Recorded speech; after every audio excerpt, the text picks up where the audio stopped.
په سلامونه او نیکو هیلو مو هرکلی کوم. هیله لرمه چې روغ جوړ به وئ.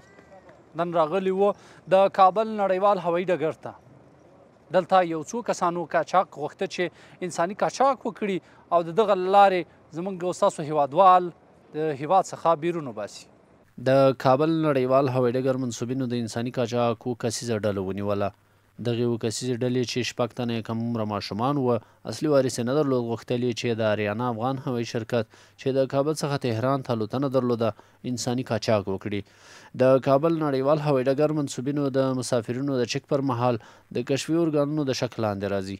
وروسته د کشفي موظفینو لخوا د هوایي ډګر په خروجي ترمینل کې نیول کیږي.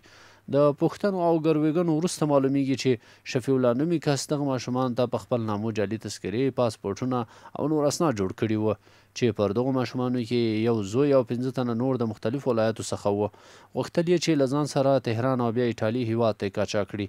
د کابل نړیوال هوایي ډګر قمندان مل پاسوال قاري روح الله عبیده وایي د چک پر مهال باندې ټول د 7 تنه وو چې په 7 تنو کې 6 تنه کشران ول، کم عمره کسان ول، چې دې کې یو کس د قاچاقبر کوم داسې د موږ د جنایي د جرمونو په اصطلاح کې دې ته انساني قاچاق کوونکی ویل کېږي.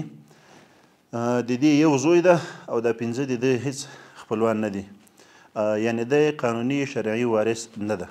نوموړی بیا وایي چې د هر یو ماشوم د کورنۍ سره له 15,000 ډالرو څخه تر 18,000 ډالرو امریکایي ډالرو پورې خبره شوې ده. موضوع د کشف د څېړنې لاندې ده. د ابتدایي بررسیو څخه وروسته به ټول مظنونین زیدخله ارګانونو ته وسپارل شي. د موږ ټولو هیوادوالو ته دا پیغام ده، خصوصا هغه کسان چې کوشش کوي زیات خارج ته لاړ شي. لله الحمد افغانستان اوس یو پر امنه هیواد ده او هر څوک چې وغواړي د هر چا لپاره په هر بخش کې جدا جدا قسمه د زمینه د کار شته. که دوی وغواړي په دومره کشر عمر کې چې دوی خارج ته لاړ شي، له هغه نه څو چنده دوی د کورنۍ لپاره ښه عواید جمع کولی شي او ښه بهتر کاروبار جوړولی شي. او له هغو کورنیو څخه مې په درنښت دا هیله ده چې دا کم عمره ماشومان تاسې د خپل 2 روپیو ګټې لپاره د ده ټول عمر بربادوئ، په جای د دې چې په دوی باندې تاسو تعلیم وکړئ، تاسې د خپلو ګټو لپاره د ده غوښې او د ده ګاډو کې داسې استفاده کوئ چې هغه د آینده وخت لپاره د قیامت د ورځې هم د تاسې لپاره سرخوږی او سردرد او د الله تعالی د عذاب سبب ګرځي. له دې نه تاسې اجتناب وکړئ.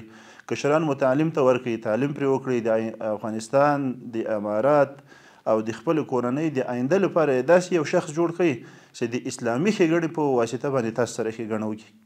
نه داسې دی په خارج کې داسې وروزل سي چې بیا د اسلام هیواد او د افغانستان او د تاسو د خپل کور د ټولو په خلاف باندې بیا راوپارېږي. شفیع الله نومي قاچاقبر په خپل جرم اعتراف کړی او نوموړي د هر یو ماشوم د کورنۍ څخه 15,000 تر 18,000 امریکایي ډالرو پورې خبرې کړې وې. په دغه شپږو کسانو کې د یو سکه زوی مې ده، دا 15 مې نه دي وروره. دغه تذکرې چې دي نه ما په هغه باندې پاسپورټونه هم جوړ کړي، دولت کارت هم جوړ کړي، تذکرې هم جوړ کړي، ما ته 6,000 ډالر راکړي وروره. نوم مې فرید الله د پلار نوم مې اسلام ده. لغمان قرغې ولسوالۍ نه دغه پاسپورټونه تذکرې موږ ته جعلي جوړ کړي دي او قاچاقبر سره موږ په 18,000 روپۍ خبره کړې، 8,000 روپۍ مې ورکړي، نور بقایي پاتې دي. نوم مې ولی خان دی، حاجي ظفر زوی یم، د لوګر ولایت څخه یم. فعلا موږ تذکرې په ننګرهار کې جوړې کړې. موږ یو خپلوان و متین نومېده، د لغمان ولایت څخه و. موږ ته یې ویل چې دغسې یو کیس ده چې په 18,000 روپۍ ډالر باندې ایټالۍ ته وړل کېږي، وایي همدغسې کېږي. موږ دا 9 میاشتې همدا کاروبار شروع کړی و چې هغې کې دا کله هم چې تذکرې جوړې کړې بیا پاسپورټ هم په همدې تذکرو جوړ کړه. چې کله هم پاسپورټ جوړ کړه نور دلته د ویزې هم ټکټونه هم واخېستل، که نه چې دلته راغلو نور سبایي 9 بجې ونیول شو.